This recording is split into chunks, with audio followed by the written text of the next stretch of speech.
네, 안녕하세요. 네, 이번 주일은 부활 제3주일입니다.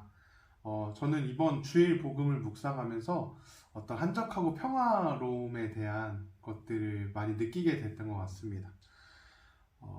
이렇게 한적한 호숫가에서 물고기를 잡고 있던 제자들의 모습을 한번 떠올려 보게 됩니다. 처음부터 어부였던 제자들을 이제 예수님께서 이렇게 불러주셨을 때 그 모습과 비슷한 모습으로 부활하신 예수님께서 이 제자들 앞에 나타나십니다. 그리고 제자들과 함께 음식을 나누십니다.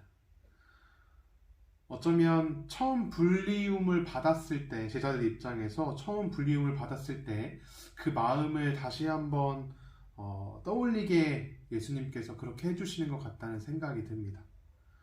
그리고 이어서 베드로에게 너는 나를 사랑하느냐? 라고 질문하십니다.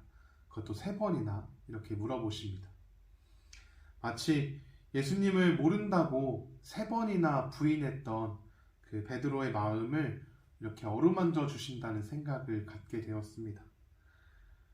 예수님을 통해서 제자들은 새로운 세상을 만났습니다. 특히 예수님의 이 순환과 부활 사건을 통해서 제자들에게도 큰 변화가 있었습니다. 베드로가 지난 과오에서 이렇게 지난 예수님을 부인했던 그런 과오에서 벗어날 수 있었듯이 죄와 죽음의 굴레에 있는 우리들도 이제 그곳 예수님을 통해서 이제 새로운 생명을 살아가게 되었습니다.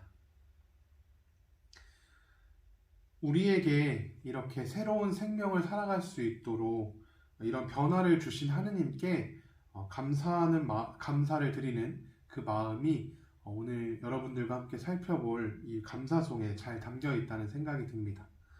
오늘 제가 여러분들과 함께 살펴보고 싶은 감사송은 부활감사송 4번입니다. 네, 그 주요 부분들을 먼저 함께 읽어보도록 하겠습니다. 이제 죄와 죽음은 사라지고 타락하였던 만물이 새로워지며 그리스도 안에서 저희 생명이 온전히 회복되나이다. 네, 예수님의 파스카 신비, 우리가 계속 사순시기 때부터 지금 지난 부활 감사송 1번에서도 이야기했듯이 이 파스카의 신비를 통해서 우리는 죄를 용서받고 새 생명의 길을 살아가게 되었습니다. 전에 살펴보았던 가톨릭 교회 교리서 654항에서 우리가 같이 보았듯이 파스카 신비는 예수님의 죽음을 통해서 우리를 죄에서 구해주셨고 또 예수님의 부활을 통해서 우리에게 새 생명의 길을 열어주셨습니다.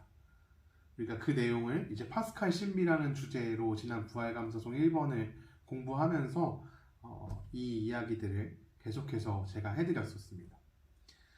다른 부활감사송과 마찬가지로 우리는 이 부활감사송을 통해서 파스칼 신비를 경축하고 또 감사하게 됩니다.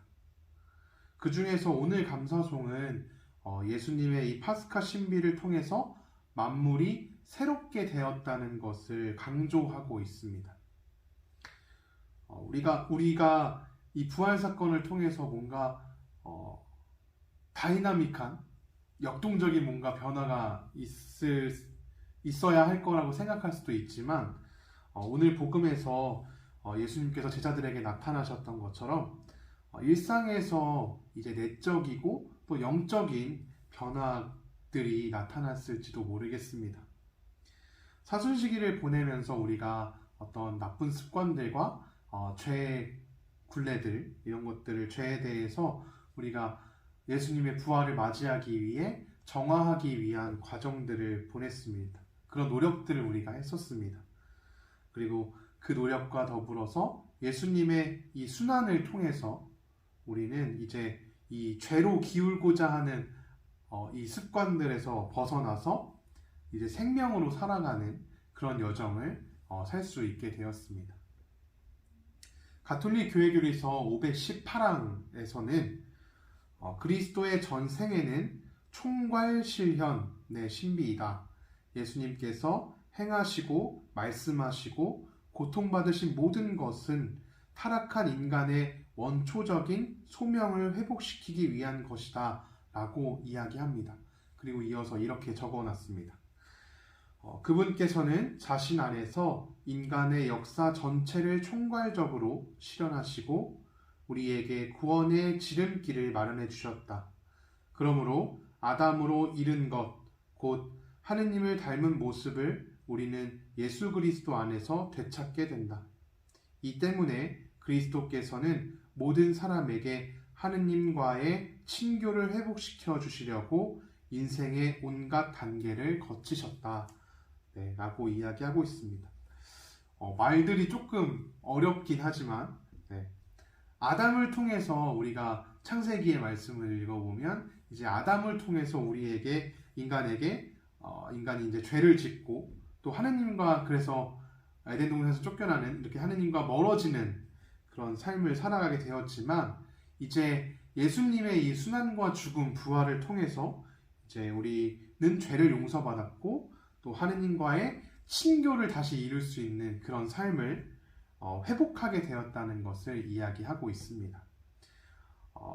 죄로 인해서 하느님과 멀어졌던 우리가 예수님을 통해서 다시 하느님과 친교를 이루는 새로운 삶을 시작할 수 있게 되었다는 것입니다. 오늘 복음에서 예수님을 부인했던 그 죄책감 속에 있던 베드로를 예수님께서는 넌 이제 안 돼! 라고 단절을 하신 것이 아니라 다시 그 관계를 회복하고 또 새로운 삶으로 살아갈 수 있게끔 베드로를 이끌어 주셨습니다. 어쩌면 이 순환과 죽음, 그 부활의 여정들을 겪으면서 예수님께서 우리를 그렇게 죄의 굴레에서 벗어나서 하느님과 친교를 이루는 삶으로 우리를 인도하고 계신다라는 생각이 듭니다. 그리고 어쩌면 우리도 그렇게 변화된 삶을 살아갈 수 있도록 우리를 변화시켜 주신다는 생각이 듭니다.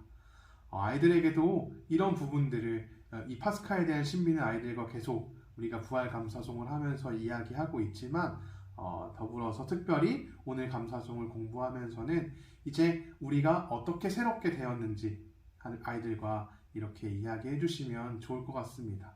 우리가 예수님 덕분에 죄의 굴레에서 벗어나서 이제 새로운 하느님과 친교를 이룰 수 있는 새로운 삶을 살게 되었다는 것을 이야기해 주시면 좋겠습니다. 네, 다음 주에 또 만나 뵙도록 하겠습니다.